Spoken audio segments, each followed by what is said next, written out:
கன்னியாகுமரி மாவட்டம் நாகர்கோவிலில் அரசு கட்டுப்பாட்டில் இருக்க வேண்டிய சுமார் 1500 கோடி ரூபாய் மதிப்பிலான ஆர்எச்ஆர் நிலத்தை அரசு மீட்குமா என்பது பொதுமக்கள் எதிர்பார்ப்பாக உள்ளது. ஆர்எச்ஆர் என்றால் பொதுவாக திருவிதாங்கூர் அரசர் காலத்தில் மன்னர் நிறைவேற்றும் தூக்கு தண்டனையை நிறைவேற்றிக் கொடுக்க ஆர்எச்ஆர்கள் இருந்தனர். திருவிதாங்கூர் சமஸ்தானத்திற்கு உட்பட்ட அப்போதைய குமரி மாவட்டத்தில் இந்த தண்டனையை நிறைவேற்றும் ஒரு குடும்பத்தினர் நாகர்கோவிலை அடுத்த பார்வதிபுரம் பகுதியில் இருந்தனர்.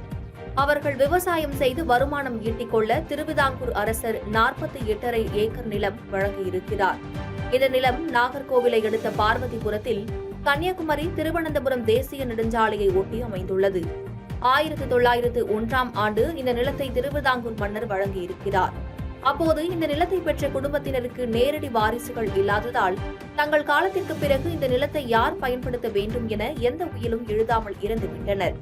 1956இல் குமரி மாவட்டம் தமிழகத்துடன் இணைக்கப்பட்டதால் இந்த நிலம் இனாம் ஒழிப்பு சட்டப்படி தமிழக அரசு கட்டுப்பாட்டில் வந்திருக்க வேண்டும்.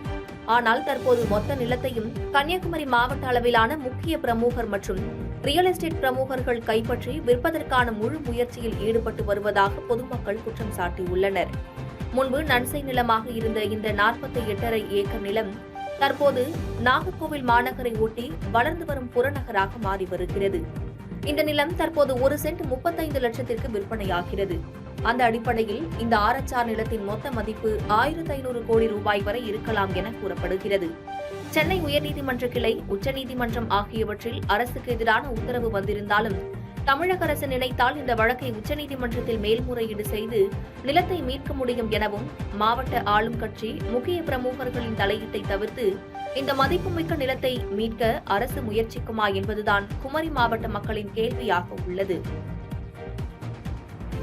பாதகம் செய்பவரை கண்டால் நாம் பயங்கொள்ளலாகாது பாப்பா, மோதி மிதித்து விடு பாப்பா, அவர் முகத்தில் உமிழ்ந்து விடு பாப்பா.